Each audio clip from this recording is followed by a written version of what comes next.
Isolation day 30, Friday the 17th of April. So it's the end of the working week for those of us that are able to work from home. For those of us that haven't, I do hope it hasn't been too much like Groundhog Day and you're actually able to keep yourself busy and you're able to do bits and you're able to get out of the house once for food and once for the exercise. Let's have a look at my morning bloods yesterday. Just reacquaint yourselves with those. So it was 2.9 at 4 o'clock and it was 5.4 at 7 o'clock.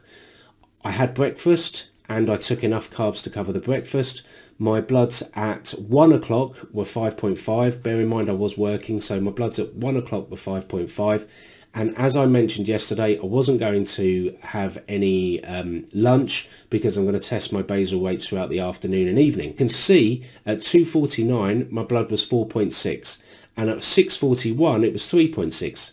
Therefore, as you can see, I was working. So what I've decided is to reduce my background insulin slightly. What I'm trying to do is avoid that drop, which has happened over the last few days, to be honest. So I'm trying to avoid that.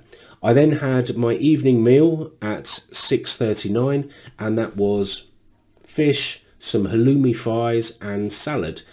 Because my blood was 3.6, I did take a jelly baby as well and I had my meal quite soon afterwards. My bloods then went up to 9.1. I took it at 11 o'clock, it was 9.3. I had a small amount of a correction bolus to take my insulin, to take my blood sugar down somewhat. And you can see after that, I just left it. What I didn't want to do was continue taking correction doses. I wanted to check that overnight it was relatively level. And it wasn't too bad, 8.7, 8.9, and slightly went up to 9.8. Apart from the reduction in insulin for the middle of the day, I'm not going to make any more changes and we'll see how we fare tomorrow. The plan tomorrow, because I didn't train today, the plan tomorrow is to have quite an energetic day and do some exercise, but a bit earlier on in the day actually, because it's Saturday. As someone that deals with finances and figures at all times, let me explain to you my thoughts about the NHS. The NHS spends £150 billion a year, or it did do in 2018, which is the last time it declared its figures. 150 billion in a year, 15 billion of which was spent solely on diabetes, which, if you think about that as a standalone, that's astronomical. You know, 10% of people with diabetes are type 1, so they're insulin dependent. Now, don't get me wrong, you can get insulin dependent type 2s as well, but even so, 10% are type 1, 90% are type 2s.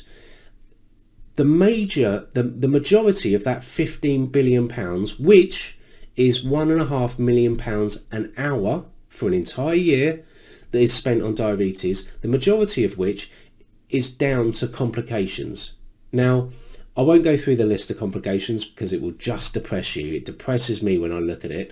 But even so, my gut feel is, and why I'm looking to move from ketogenic to low-fat, plant-based whole food is that if you are diabetic, you are 2.5 times more likely to have a cardiovascular problem. So if I am sat here eating lots of meat and therefore lots of fat, where do you think that's going to sit me on the scale of having a cardiovascular problem if I'm already 2.5 times more likely to have one or to have it? That's my concern. Again, let's go back to the figures slightly. I digress. The prevalence of diabetes has doubled over a 10-year period, okay, which it did to 2016, I believe. And their expectation is for it to increase another 50% to 2021 or 22. Again, the problem that we've got is, where does this all come from?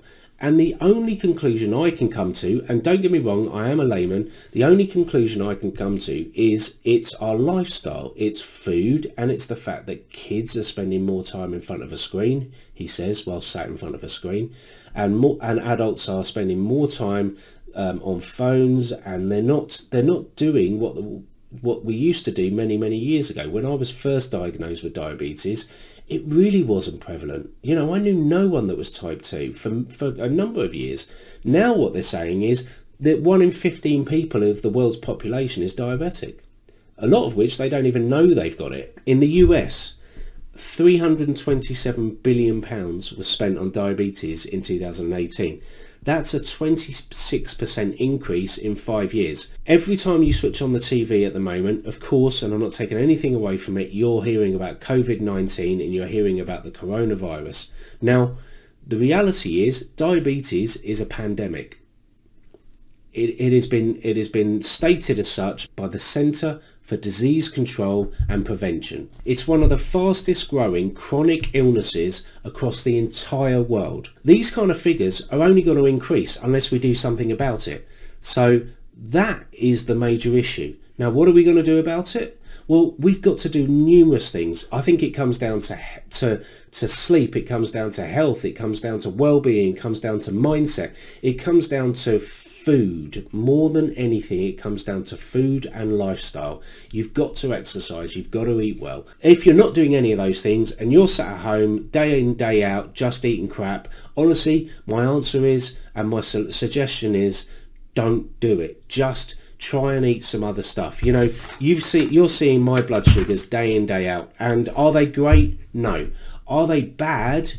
You might argue yes, because I'm going low a bit too often, but I very rarely go high.